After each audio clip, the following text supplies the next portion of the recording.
여러분 안녕하십니까? 저는 천안 성경집례교회 주영호 목사입니다. 이 시간 저는 예표도 모르는 성경이라는 제목의 강의로 아직도 자신의 믿음과 실행에 있어서 최종 권위인 하나님의 말씀에 혼란을 가지고 있고 또 갈급하는 그리스도인들에게 성경에서 예표가 얼마나 중요한지를 잠시 강의하려고 합니다.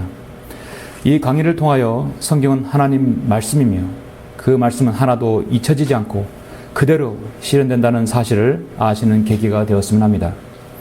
또 한편으로는 이 땅에 바른 성경이라고 하며 분별 없는 많은 사람들에게 성경의 진리를 가려버리는 가짜 짝퉁 성경의 실체를 더욱 아시는 계기가 될 것이라 생각합니다.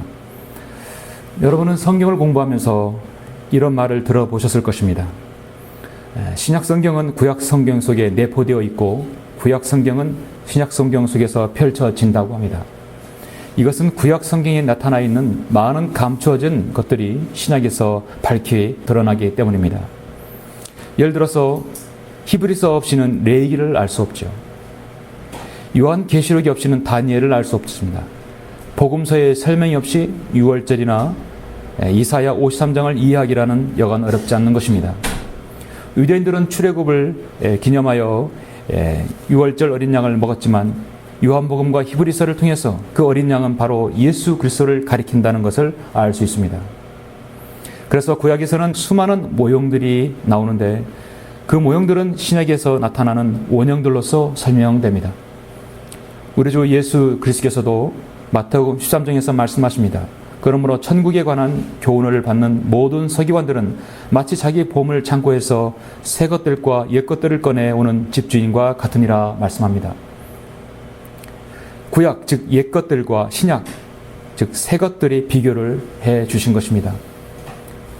히브리서 9장 8절에서 이렇게 말씀합니다. 성령께서 이것을 통해 보여주시는 것은 첫째 성막이 서 있는 동안에도 지성소로 들어가는 길이 아직 나타나지 않았다는 것이라. 그것은 현재를 위한 모형이었으니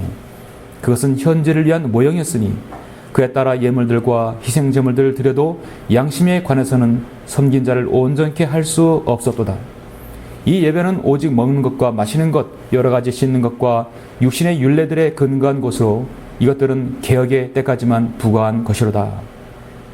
히브리서 9장 8절로 10절입니다. 이 개혁은 바로 예수 그리스도의 오심을 말하는 것입니다.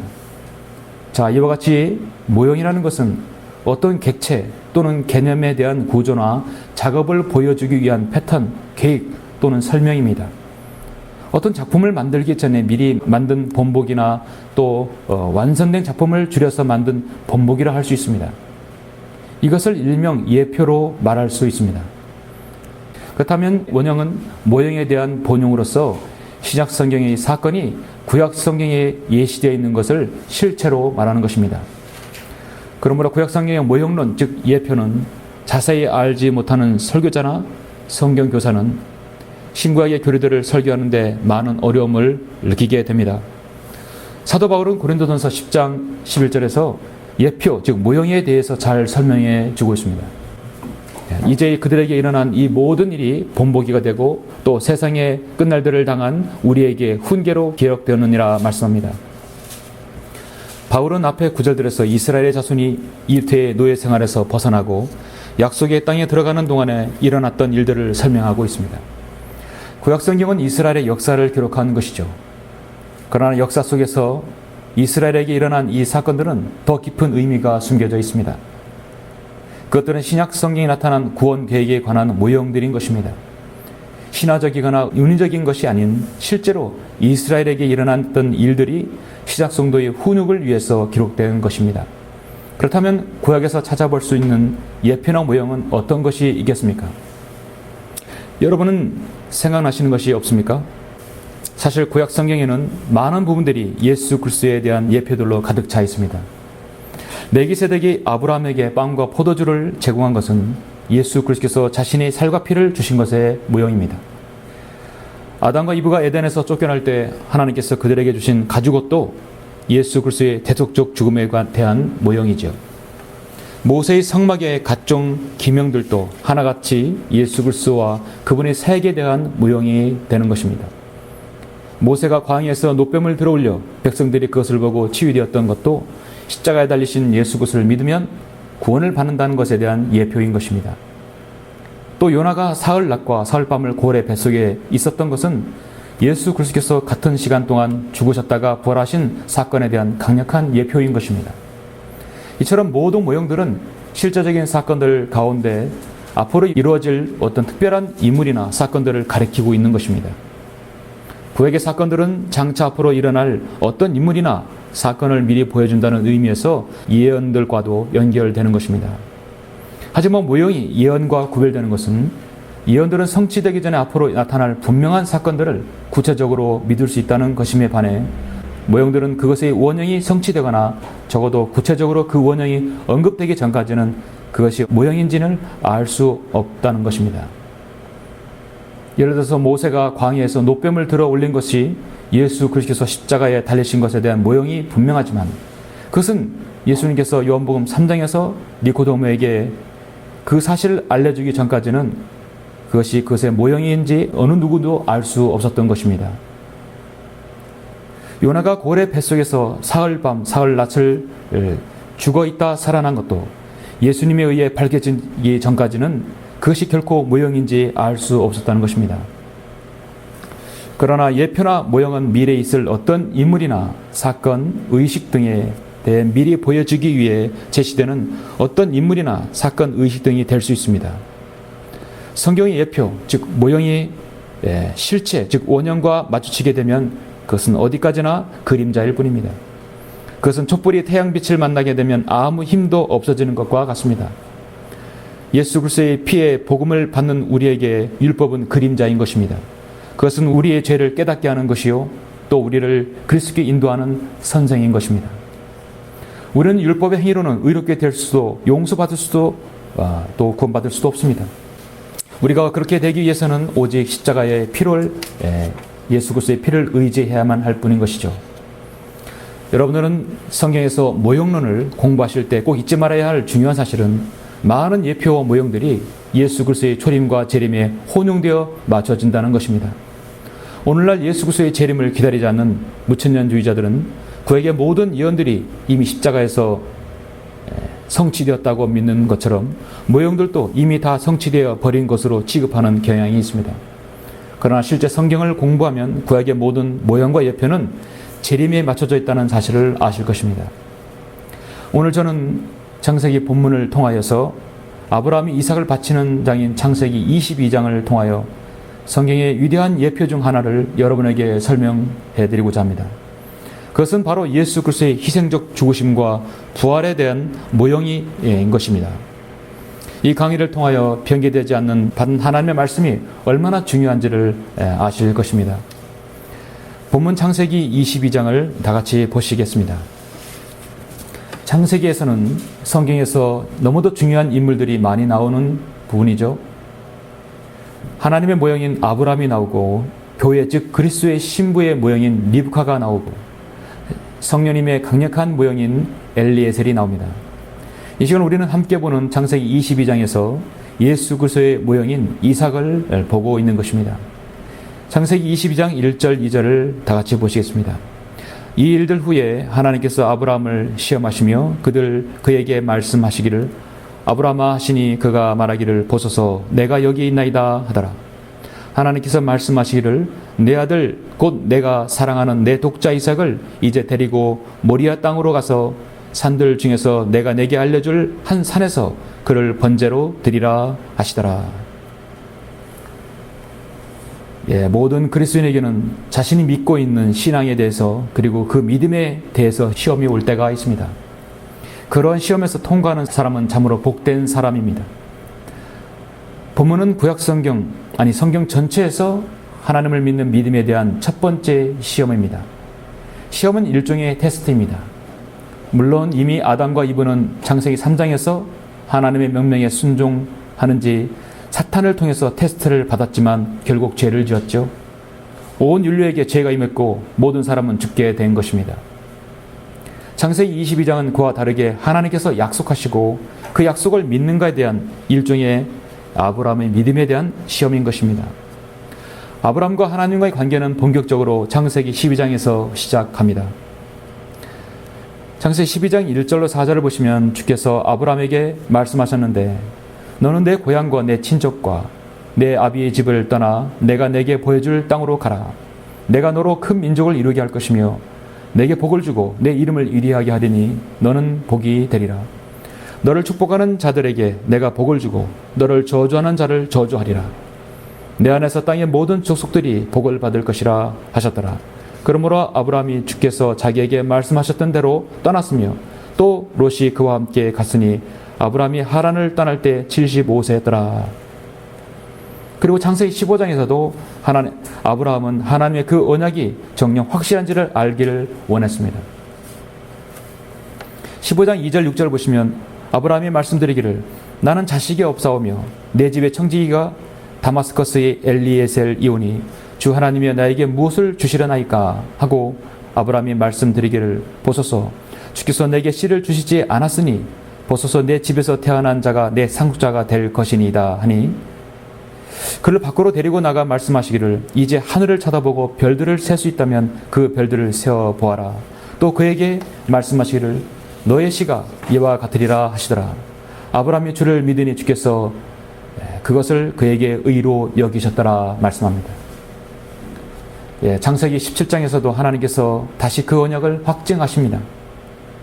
17장 1절로 8절까지 보시면 아브라함이 99세였을 때 주께서 아브라함에게 나타나셔서 그에게 말씀하시기를 나는 전능한 하나님이라 내 앞에서 행하라.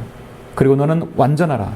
내가 나와 너 사이에 내 언약을 세우며 너를 심히 번성케 하리라 하시니 보라 내가 너와 더불어 내 언약을 세우노니 너는 많은 민족들의 아비가 되리라. 이는 내가 너를 많은 민족들의 아비가 되게 하였음이라.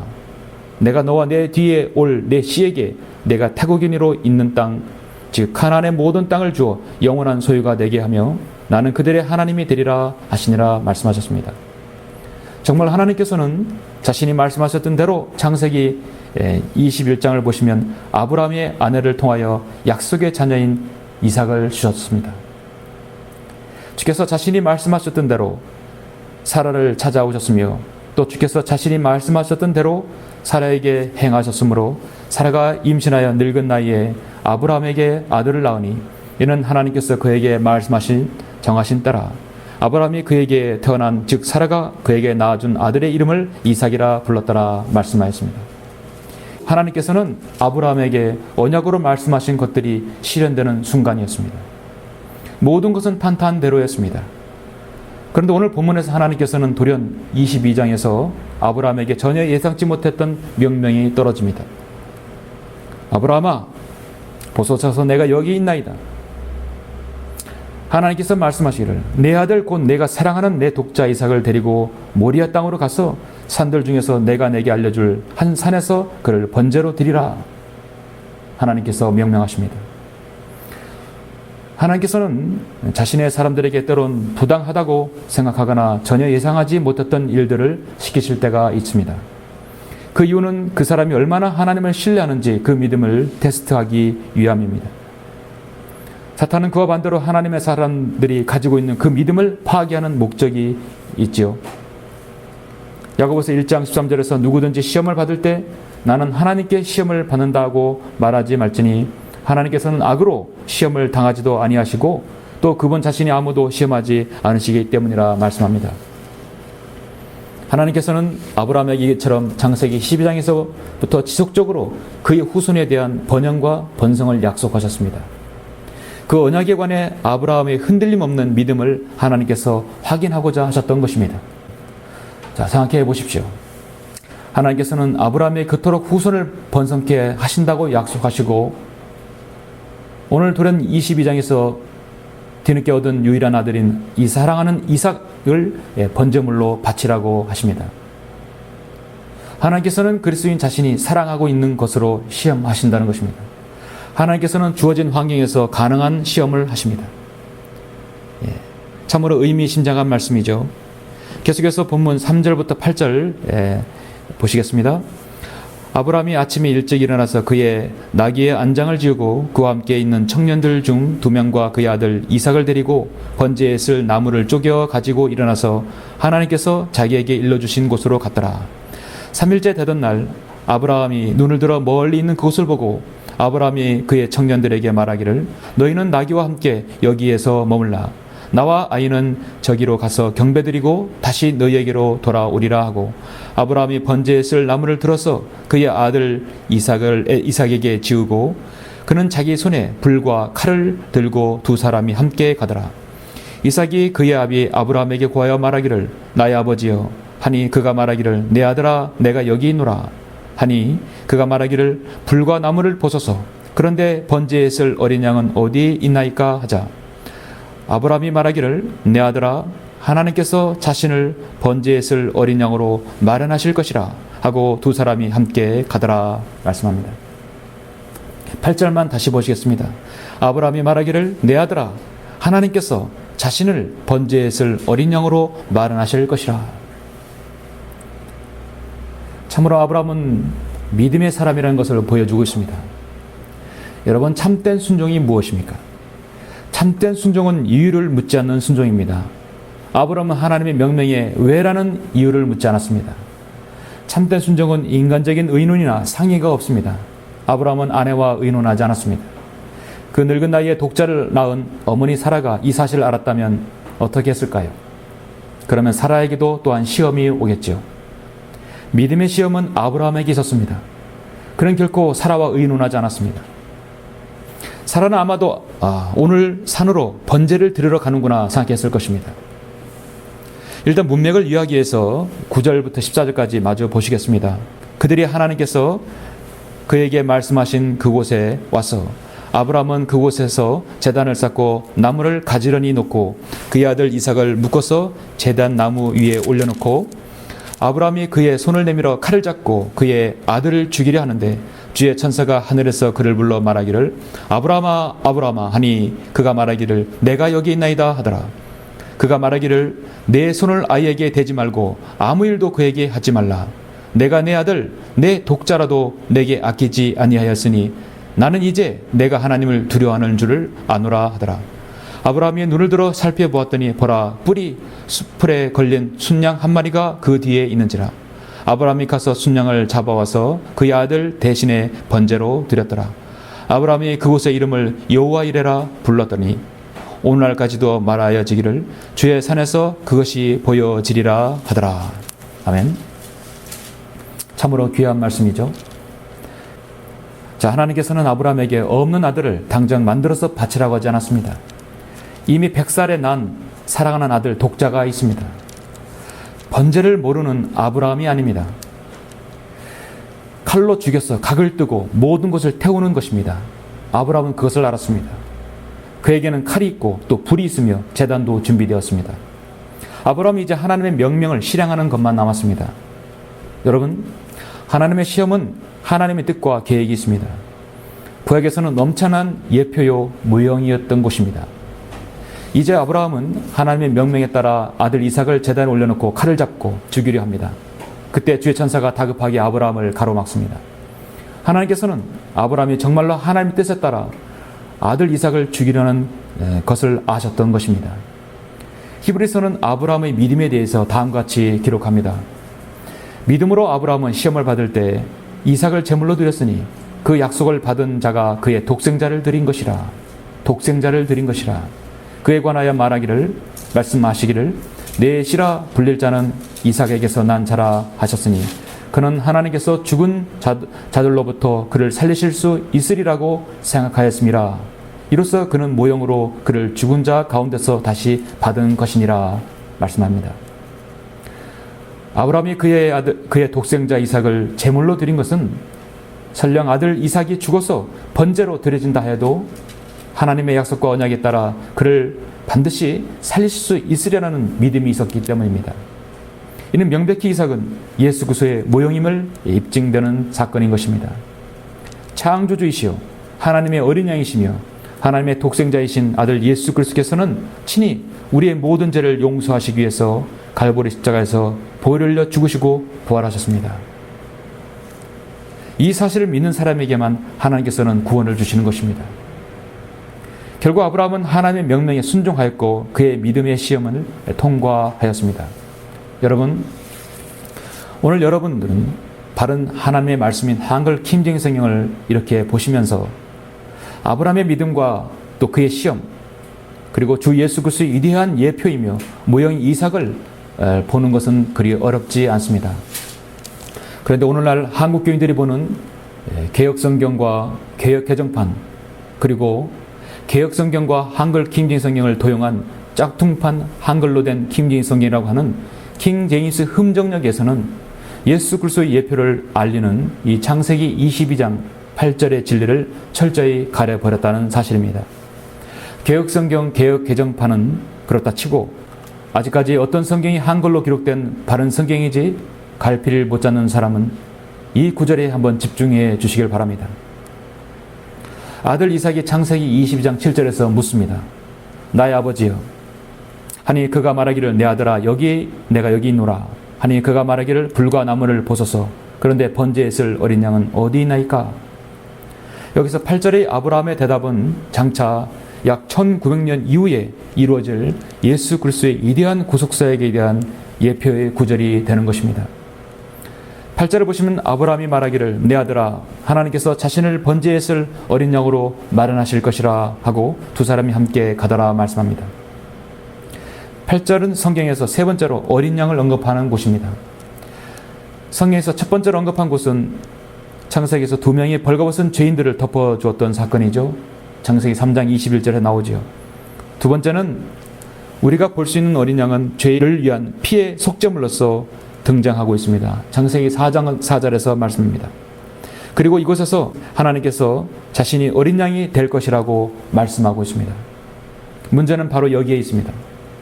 거듭나지 못한 많은 학자들이 이 구절을 이해할 수 없고 믿기를 거부했기 때문에 여기서 성경 변개가 자양된 곳입니다. 자, 창세기 22장 8절, 일명 성경이라 하는 것들의 그 변개의 실상을 여러분 한번 보십시오. 한글 개혁성경은 대표적인 변개된 성서로서 지난 130년 동안 한국교회를 이끌어왔습니다. 먼저 개혁 한글판 성경에서 창세기 22장 8절을 살펴보면 다음과 같습니다. 아브라함이 가로되 아들아 번제할 어린 양은 하나님이 자기를 위하여 친히 준비하시리라. 개혁 개정판은 또 어떻습니까? 전혀 개정이 되어 있지 않습니다. 아브라함이 이르되 내 아들아 번제할 어린 양은 하나님이 자기를 위하여 친히 준비하시리라 말씀합니다. 표준 새 번역은 어떻습니까? 이것이야말로 표준 새 번역인 것입니다. 아브라함이 대답하였다. 얘야 번제로 바칠 어린 양은 하나님이 손수 마련하여 주실 것이라. 그 다음으로 가짜로 사람들을 현혹하는 짝퉁 정동수의 킹제임스 흠정력을 한번 확인해 보십시오. 아브라함이 이르되 내 아들아 번제 헌물의 어린 양은 하나님께서 자신을 위하여 예비하시리라. 조금 전에 말씀드렸던 개혁성경 개혁개정판과 전혀 차이가 없습니다. 자, 어떻습니까? 자신을 위하여가 아닙니다. 하나님께서는 우리를 위하여 친히 자신이 어린 양이 되어주신 것입니다. 이와 같이 변개된 성서들은 하나같이 우리를 위해 속죄형으로 오시는 예수 그리스도께서 바로 하나님이시라는 놀라운 진리를 가려버린 것입니다. 창조자 하나님께서는 이 죄악된 인류를 구원하시기 위해서 친히 하나님의 어린 양으로 모든 죄들을 제거하시기 위해 갈보리 십자가에서 위대한 구속사역을 이미 2000년 전에 이루어 놓으셨습니다. 그것을 예표로서 창세기 22장에서 8절에서 보여주고 있는 것입니다. 요한복음 1장에서 친례인 요한이 예수 그리스도를 보고 무엇이라고 외쳤습니까? 보라 세상 죄를 제거하는 하나님의 어린 양이라. 하나님께서 친히 속죄양이 되시리라는 명백한 구절을 명료하게 한다는 미명하에 고쳤기 때문에 결국 어린 양은 하나님 자신이 될 수 없었고 그 대신 하나님이 친히 준비하시리라 라고 변개되었던 것입니다. 많은 사람들에게 이것이 바로 한글로 번역된 킹제임스 성경입니다 라고 외치는 킹제임스 흠정력은 오히려 예수 그리스도의 위대한 갈보리 십자가의 구속사건을 가려버리고 있는 것입니다. 킹제임스 흥정역은 예표도 모르는 성경입니다. 이 성경으로는 성도들에게 성경에서 향상된 계시의 말씀은 물론 모형과 예표도 알 수 없는 성서에 불과합니다. 번제에 있을 어린 양은 어디 있나이까? 이 위대한 예언의 말씀은 지상에서 가장 중요한 질문이었습니다. 그 말은 즉 유대인의 왕으로 난 자가 어디 있습니까? 구원을 받으려면 무엇을 해야 합니까? 인간이 하나님 앞에서 어떻게 의롭게 될 수 있습니까? 사람이 자기 혼의 구원을 받으려면 어떻게 해야 합니까? 그리스도라 불리는 예수께 나는 무엇을 해야 합니까? 다른 식으로 표현할 수 있을 것이죠. 이에 대한 답변은 바로 창세기 22장 8절 말씀입니다. 아브라함이 말하기를 내 아들아 하나님께서 자신을 번제했을 어린 양으로 마련하실 것이라 하고 두 사람이 함께 가더라 말씀하죠. 하나님께서는 아브라함이 정말로 하나님의 뜻에 따라 아들 이삭을 죽이려는 것을 아셨던 것입니다. 히브리서 11장 19절에서 이렇게 말씀합니다. 그는 하나님께서 죽은 자들로부터 그를 살리실 수 있으리라고 생각하였습니다. 이로써 그는 모형으로 그를 죽은 자 가운데서 다시 받은 것이니라 말씀합니다.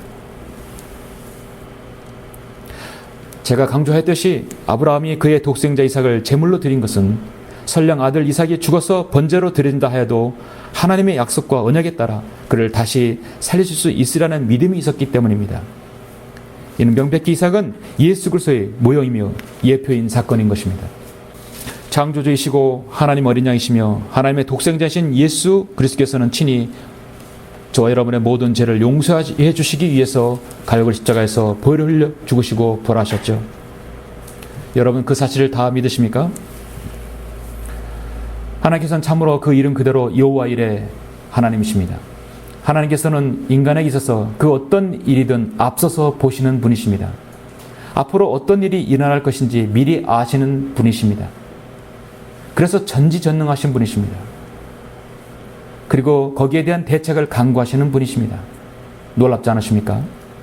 지난 130년 동안 변개된 성서 아래서 한국교회 성도들에게 하나님께서는 이 민족을 사랑하셔서 한 그리스도인을 선택하여 이렇게 여러분들에게 변개되지 않는 바른 하나님의 말씀인 한글 킹제임스 성경을 지금으로부터 20년 전인 1994년 4월 12일에 준비시켜 주신 것입니다. 참으로 이것이야말로 여호와 이레라 하지 않을 수 없습니다. 결론적으로 이삭은 예수 그리스도의 모형이며 강력한 예표입니다. 이삭도 예수 그리스도와 마찬가지로 약속의 아들이라 불림을 받았죠. 이삭도 예수 그리스도와 마찬가지로 출생이 미리 알려졌습니다. 이삭도 예수 그리스도와 마찬가지로 태어나기 전에 이름이 붙여졌습니다. 이삭도 예수 그리스도와 마찬가지로 불가능한 조건에서 태어났습니다. 사라는 불임이었고 마리아는 처녀였죠. 이삭도 예수 그리스도와 마찬가지로 독생자로 불렸습니다. 이삭도 예수 그리스도와 마찬가지로 친족들에게 조롱과 핍박을 받았습니다. 이삭도 예수 그리스도와 마찬가지로 십자가를 지셨듯이 자기가 드려질 번제에 쓸 나무를 지고 갔습니다. 이삭도 예수 그리스도와 마찬가지로 기꺼이 제단 위에 올라갔던 것입니다. 이삭도 예수 그리스도와 마찬가지로 아버지에 의해 버림받은 것입니다. 이삭도 예수 그리스도께서 부활하셨듯이 이삭도 죽은 자 가운데서 다시 받은 것입니다. 이 모든 진리가 바로 창세기 22장 8절에서 녹아있는 것입니다. 아브라함이 말하기를 내 아들아 하나님께서 자기를 번제에 쓸 어린 양으로 마련하실 것이라 하고 두 사람이 함께 가더라 했습니다. 하나님의 말씀을 사랑하는 여러분, 이처럼 바른 성경은 모형론, 즉 예표를 보는 것에 있어서 가장 기본적인 및 필수적인 것입니다. 여러분은 하나님을 사랑하십니까? 이 강의를 듣고 계신 분이라면 당연히 아멘이라고 하실 것입니다.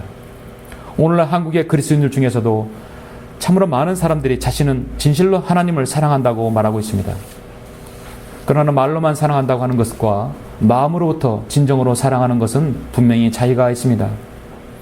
예수 그리스도께서는 너희가 나를 사랑하면 나의 계명들을 지키라고 요한복음 14장 15절에서 말씀합니다. 하나님을 사랑한다는 사람들이 계명을 지킨다고 말로만 떠들 뿐이지 정작 지켜야 할 계명인 하나님의 말씀이 2만 군데 이상 틀렸다는데도 눈 하나 깜짝하지 않고 있습니다. 그런 마음으로 어떻게 사람들 앞에서 나는 하나님을 누구보다도 사랑한다고 말할 수 있는지 정말 아이러니한 현상입니다. 말씀이신 예수 그리스도께서는 자신의 말씀은 하늘과 땅은 없어져도 결코 없어지지 아니한다고 약속하셨습니다. 그러나 성경 변개자들은 하나님이신 예수 그리스도께서 직접 말씀하신 이 구절 전체를 없애버려서 예수님을 거짓말쟁이로 만들어버렸습니다. 자신이 사용하는 성경이 변개된 줄 모르고 사용하고 있으면 할 수 없는 일이지만 이렇게 여러분 인터넷을 통해서 공개적으로 성경 변개 실상을 여러분 상세히 보고 들었음에도 자신의 이익을 위해서 변개된 성경을 고수하고 오히려 바른 성경을 거부하며 비난하는 자들은 어떠한 변명도 할 여지가 없는 것입니다. 킹제임스 흠정력처럼 자신의 목표를 위해서 혹은 자기 주변 사람들로부터 이단이라고 하는 딱지나 따돌림을 당하기 싫어서 혹은 자신의 영리를 위해서 배를 채우기 위해 사람들에게 오히려 혼란을 주는 성경은 이 땅에서 바른 말씀을 분별하는 신실한 성도들에게 외면당할 것입니다. 그러한 자신의 속마음을 감추고 남들 앞에서 하나님을 가장 사랑한다고 말하는 것은 이선자일 뿐입니다. 오늘 우리는 창세기 22장을 통하여 여러분에게도 믿음에 대한 시험이 올 수 있음을 알리고 있습니다. 그럴 때 여러분은 그 믿음의 시험을 통과할 수 있겠습니까? 하나님 말씀을 믿으시고 존중하시는 여러분의 믿음은 지금 이 시간도 하나님께서 간파하실 것입니다. 예레미야 17장 10절에서 이렇게 말씀합니다. 나주는 마음을 살피고 나는 속을 시험하며 그 사람의 행위와 행실의 결과대로 각 사람에게 주노라. 아멘. 감사합니다.